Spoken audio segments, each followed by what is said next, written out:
السلام عليكم حبايبي، ازيكم؟ اخباركم ايه؟ يا رب تكونوا جميعا بخير. الصلاه والسلام على سيدنا محمد واله وصحبه اجمعين. هنعمل مع بعض دلوقتي، هنعمل الطحينه بس بطريقه جديده. بصراحه انا شفتها عجبتني فقلت لازم اعملها وراها.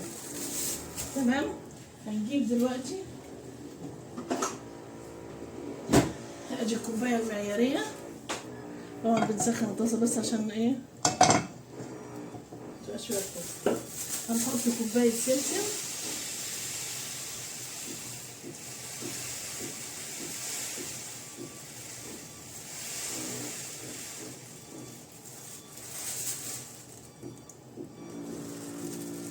كوبايه سمسم، كوبايه سمسم هنحطها في الطاسه.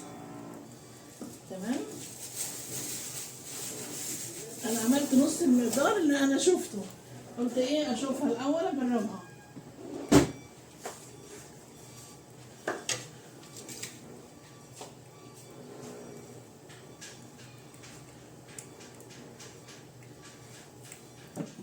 احنا ليه بنحطه على النار؟ عشان نطلع منه الرطوبه. ماشي. اهي نحط ايه كوبايه سمسم هنا كده ونخليها تسخن، بس مش نحمصها، تسخن.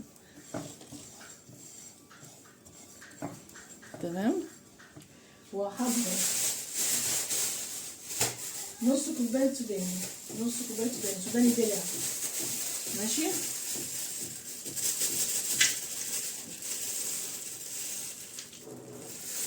نص كوبايه سوداني دلع يا جماعه، ما يكونش حاجه اهو، ما يكونش مملح.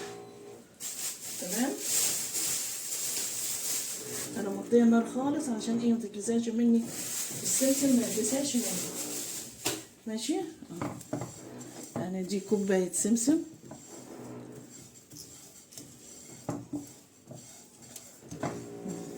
كوبايه سمسم. اول ما الاقيها سخنت اهو هنزل بايه بالسوداني برضو اسخنه عشان اطلع منه نص كوبايه. دي نص، دي نص. تمام. يبقى كوبايه سمسم ونص كوبايه سوداني ونسخنهم مع بعض.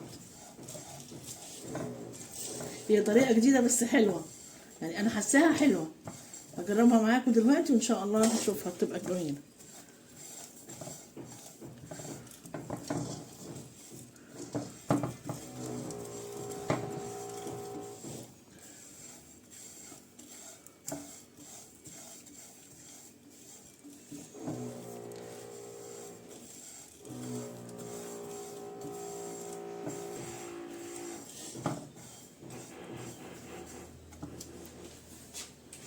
احضر الحاجه اللي هحط فيها اهي عشان ايه اخليها تتهوى. ماشي. عشان ما ينفعش تحطيها في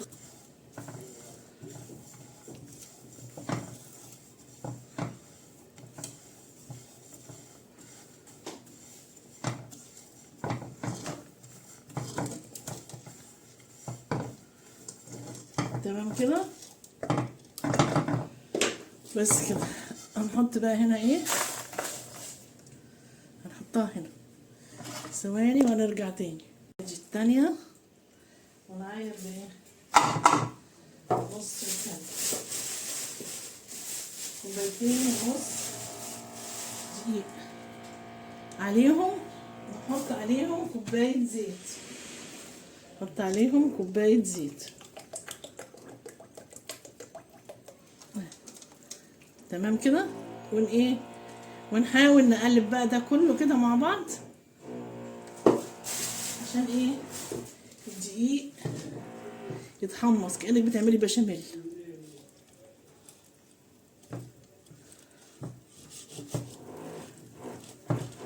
خليه على نار هاديه علشان ايه مفيش حاجه تتلسع منك.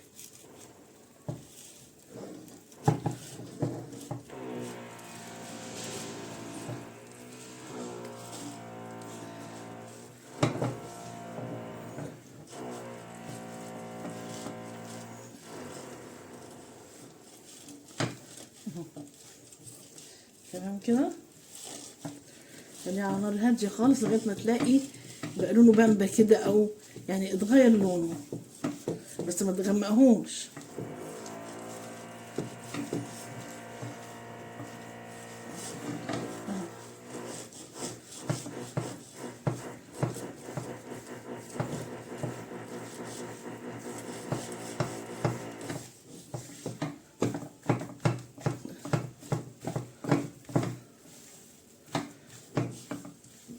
شايفين يا جماعه؟ ربع كوبايه بس، ما كتريش. يبقى احنا حطينا كوبايه وربع زيت.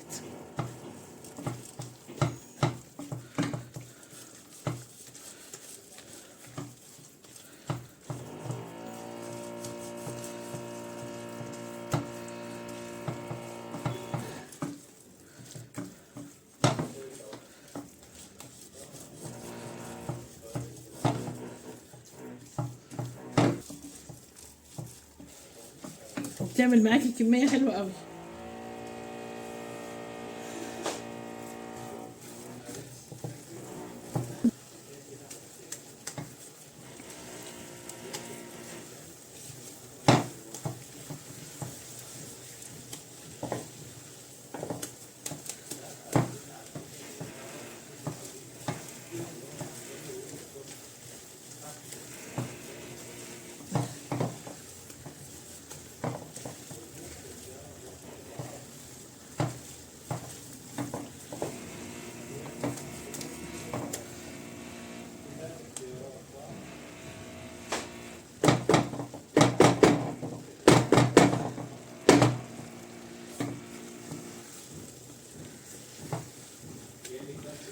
بس كده كفايه قوي كده.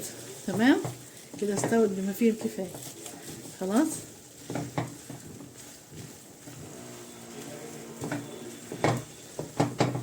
شايفه عملت ازاي؟ خلاص هنقفل بقى عليها وبرده نخليها تستهدى شويه. تعالوا نعمل ايه بقى؟ نعمل السوداني. السوداني لازم نضربه في الخلاط دلوقتي. هنضربه هو والسمسم لغايه ما دي تستهدى كده شويه وبعدين نشوف هنعمل ايه تاني. يلا هنجيلكوا. ايوه يا حبايبي انا هعمل ايه دلوقتي؟ معلش انا حصل عندي مشكله كده في الرينج لايت، مش عارفه ماسكه التليفون بايدي. انا كده حطيت السوداني والسمسم في الخلاط، هحط عليهم نص كوبايه زيت،